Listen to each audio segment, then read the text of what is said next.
Hello students and welcome to Examganj. आज बच्चों एक बहुत ही बड़ा और इंटरेस्टिंग टॉपिक हम लोग सीखेंगे जिसका नाम है द।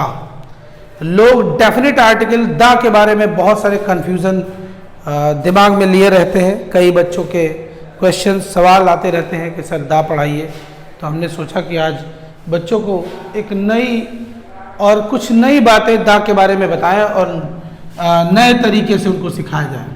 तो सबसे पहले बच्चों हम जानेंगे कि डेफिनेट आर्टिकल इसे हम बोलते हैं। क्या बोलते हैं? डेफिनेट आर्टिकल ये होता है द, और ए और एन जो है वो होते हैं इनडेफिनेट आर्टिकल। तो डेफिनेट आर्टिकल इसको द कहा जाता है क्योंकि ये जहाँ लगता है वहाँ लगता है, फिक्स है, उसमें कोई अंतर नहीं। इसका प्रोनाउंस आप लोग जाने, इसका प्रोनाउंस द भी होता है और दी भी होता है। द कहाँ होता है कि जब ये वॉवेल से पहले स्टार्ट हो, यानी कोई वॉवेल शब्द है, मान लीजिए लिखा है एलिफेंट, ELEPHANT एलिफेंट है, तो उससे पहले अगर इसको लगाएंगे तो पढ़ेंगे दी एलिफेंट। क्या पढ़ेंगे? दी एलिफेंट।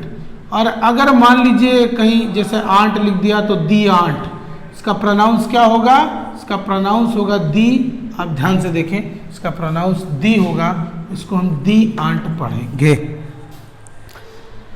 और अगर कहीं कॉन्सोनेंट पे आ रहा है, मान लीजिए कहीं कॉन्सोनेंट पे आ गया, जैसे मान लीजिए आपने लिखा द बॉय, तो द बॉय आप इसको बोलेंगे द बॉय। द कैट, इसको आप बोलेंगे द कैट। यहां इसका प्रोनाउंस द होगा, यहां इसका प्रोनाउंस द होगा। तो सबसे बड़ी समस्या डेफिनेट आर्टिकल द की उसके प्रोनाउंस को लेकर है कि कहाँ द और कहाँ दी होगा। तो आज ये आपका जो कंफ्यूजन है, शंका है, वो समाप्त हुआ। कम ऑन, अब हम चलेंगे बच्चों कुछ नई चीजों के बारे में।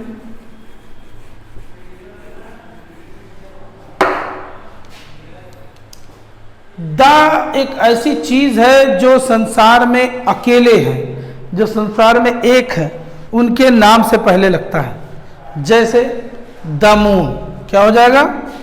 द मून हो गया।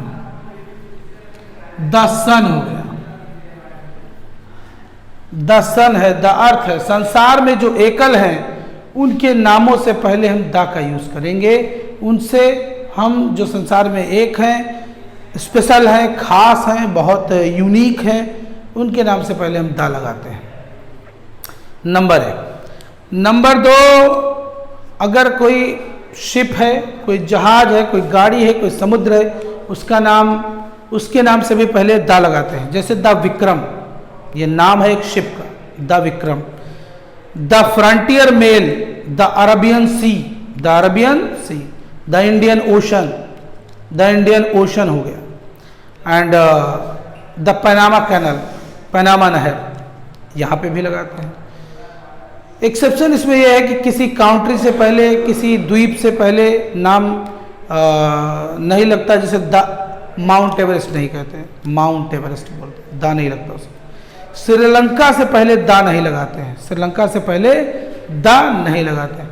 रिलीजियस बुक है, कोई धार्मिक किताब है, द गीता, द कुरान, तो वहां पे भी हम द लगाते हैं। द गीता, द कुरान, इसको कुरान लिखते हैं, कुरान हो गया। The Gita, the Quran, the Bible, the Guru Granth Sahib, जितने धार्मिक किताबें हैं उनके नामों से पहले द आता है। फिर आप देखें कि कुछ ऐसे देश के नाम, जैसे उससे पूरे समग्र जाति का बोध होने लगता है। मान लीजिए आपने लिख दिया ब्रिटिश, तो ब्रिटिश जो है उसका मतलब अंग्रेज, उसका मतलब अंग्रेज। लेकिन अगर आपने लिखा इंग्लिश तो इंग्लिश मात्र एक भाषा, एक लैंग्वेज है, एक भाषा है, लेकिन अगर आपने लिख दिया द इंग्लिश, इसके आगे लगा दिया द, तब इसका मतलब ब्रिटिश हो जाएगा, ब्रिटिशियंस हो जाएगा, यानी अंग्रेज हो जाएगा। ऐसे आप फ्रेंच की बात करें तो यहाँ पे अगर आपने लिखा द फ्रेंच, तो यानी जितने फ्रांसीसी पीपल हैं वो हो जाएंगे। किसी देश, भाषा के नाम से पहले अगर द लगता है तो समग्र जाति को बोध करने लगता है। द हिंदू, जात है हिंदू, अब उससे बात पहले लगाया गया द हिंदू, तो उसका मतलब पूरे हिंदू जात से है, पूरे हिंदू जात को डिनोट किया जा रहा है, जितने हिंदू जात हैं उन सबको। तो ऐसे जितने भी जाति धर्म, सिख हैं द सिख, क्रिश्चियन हैं द क्रिश्चियंस, जितने क्रिश्चियंस हैं उतने आपको बोध होने लगे। अब बात करेंगे बच्चों कि सिंगुलर नाउन है और कॉमन नाउन है। मान लीजिए singular noun the dog, the dog, dog एक सिंगुलर कॉमन नाउन है, उसके पहले अगर द लगा दिए, the dog is a faithful animal, faithful animal, ठीक है। तो ये समग्र कुत्ते जाति को डिनोट कर रहा है, यानी कोई कॉमन नाउन है उसके नाम से पहले अगर हमने द लगा दिया, द काऊ, द डॉग, तो उस पूरे समग्र जाति को हम डिनोट कर सकते हैं। पूरे जाति जितने कुत्ते हैं सब वफादार एक जानवर है, वफादार जानवर है। काऊ, द काऊ एट्स ग्रास, घास, गाय घास खाती है। पूरे समग्र जाति को डिनोट किया जाता है। तो कॉमन नाउन से पहले भी द का प्रयोग करते हैं, कॉमन नाउन से पहले भी द का प्रयोग करते हैं। अब बात करेंगे स्टूडेंट्स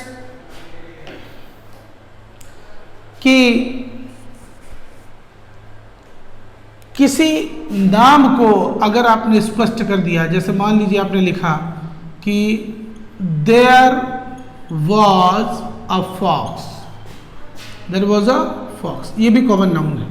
जाते किसी कॉमन नाउन के बारे में पहले आपने चर्चा कर दी, तो उस कॉमन नाउन के बारे में जब आप बताएंगे द फॉक्स वॉज हंग्री, तो उसके पहले हम द लगाएंगे। The fox was hungry, the fox was hungry, उसके नाम से पहले हम द लगाएंगे। तो इसका डेफिनेशन ये बना कि किसी कॉमन नाउन के बारे में अगर कोई बात पहले कही गई है तो दूसरी बात जब कहेंगे तो उसके नाम से पहले द लगाएंगे और वहाँ पर द का प्रयोग किया जाएगा। आई होप कि आपको समझ में आ गया। कोई वर्कशॉप है, फैक्ट्री है, बैंक है, तो उसके नाम से पहले भी द लगेगा। The Punjab bank, the Punjab bank, the Delhi cloth merchant, the big mall, the big house करके तमाम सारे कंपनीज घूम रहे हैं, उनके नामों से पहले। कोई ऐतिहासिक धरोहर है, कोई ऐतिहासिक भूमि है, ताजमहल, द लाल किला, उसके नाम से पहले द लगेगा, वहाँ पे भी द लगता है। द ऐतिहासिक कोई ताजमहल है, लाल किला है, वहाँ पे भी। दूसरी बात अब आते हैं मेन चीज़ पे कि अगर कोई एडजेक्टिव है, यहाँ पे भी बच्चों को समझने लायक बहुत अच्छी चीज़ें मिलेंगी। अगर मान लीजिए कोई एडजेक्टिव है, जैसे रिच लिखा है, तो रिच का मतलब धनी, लेकिन अगर इसके पहले आपने द लगा दिया, the rich, the poor, the rich, the poor, तो ये पूरे गरीब जाति को डिनोट कर रहा है, ये पूरे अमीर जाति को डिनोट कर रहा है। कोई भी एडजेक्टिव अगर है और उसके पहले आपने द लगाया तो उस पूरे समग्र जाति को डिनोट किया जाएगा, पूरे जाति को। द रिच, द बिग, जितने बड़े वाले हैं सब वही, द ब्रेव, जितने बहादुर हैं इस देश में सब वही। एडजेक्टिव से पहले द लगने पर वो कंप्लीट जाति का डिनोट करते हैं। हाँ, वन थिंग मोर, प्रॉपर, कोई प्रॉपर नाउन है, मान लीजिए गुप्ता है, अब गुप्ता के पूरे फैमिली को हमें डिनोट करना है तो हम लिख देंगे द गुप्ताज। क्या लिख देंगे? द गुप्ताज। द शर्माज, ये पूरे उनके घराने को, पूरे फैमिली को डिनोट किया जाएगा। द शर्माज फैमिली है, the Sharma's family is coming, Sharma की फैमिली आ रही है, शर्मा की फैमिली आ रही है। तो ये प्रॉपर नाउन के तहत हम इसको बना सकते हैं। The Gupta, the Sharmas, the Srivastavas, जितने श्रीवास्तव हैं सबके लिए। अब एक चीज और कि अगर मान लीजिए कहीं दा लगता है किसी नाम, मान लीजिए कोई नाम है और उसके बाद कोई एडजेक्टिव ला रहे हैं, जैसे अशोक है और हम अशोका को ग्रेट, अशोका ग्रेट कहना चाहते हैं, तो उसके बीच में हमें दा देना पड़ेगा। चाहे द ग्रेट अशोक अगर आप कहना चाहें, ग्रेट अशोक कहना चाहेंगे, इस बात को आप देख लीजिए। ग्रेट महाराणा प्रताप अगर आप कहना चाहें, ग्रेट महाराणा प्रताप, ग्रेट महाराणा प्रताप, तो उसके पहले आपको दा देना पड़ेगा। इसका कारण यही है बच्चों कि महाराणा प्रताप का जो भाव है वो ग्रेट में चला आता है, इस दा के लगने से उसका भाव रिटर्न होकर के फिर महाराणा प्रताप में है। The great Maharana Pratap, the great Maharana Pratap. इसको जब 2-3 बार आप बोलेंगे तो समझ में आएगा। मान लीजिए ग्रेट महाराणा प्रताप, तो ग्रेट ज़्यादा फोर्सफुल हो जाता है, महाराणा प्रताप कम हो जाता है। लेकिन जैसे हम दा लगाते हैं द ग्रेट महाराणा प्रताप, वापस इसको इसका जो पावर है, फोकस है, वो मिल जाता है।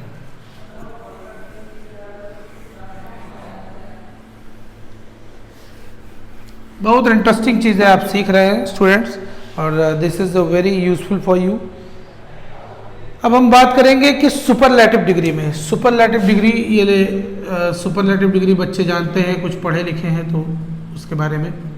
मान लीजिए आपको बताना है कि he is the best boy, he is the best boy, he is the best boy in the class, in the class, you are the best, you are the best student। तो बच्चे देखें कि जितने सुपरलेटिव डिग्री है ये और ये हैं, सुपरलेटिव डिग्री से पहले दा आता है। कंपैरेटिव डिग्री में भी दा आता है बच्चों।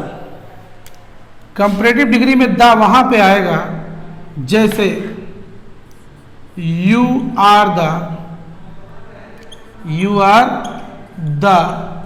better, you are the better of them, यहां than नहीं लिखा जाएगा, of them, उनसे आप बेटर हैं। जब किसी कंपैरेटिव डिग्री के बाद than शब्द नहीं आता है तो वहां पर कंपैरेटिव से पहले हम दा का यूज कर सकते हैं। आई होप कि आपको इसमें बहुत कुछ सीखने को मिला स्टूडेंट्स, और दा का मैंने कंप्लीट यूज़ भी बताया है, और मुझे उम्मीद है कि आप लोग बहुत बढ़िया करेंगे, आगे बहुत कुछ सीख रहे हैं। Thank you very much, see you next video, धन्यवाद।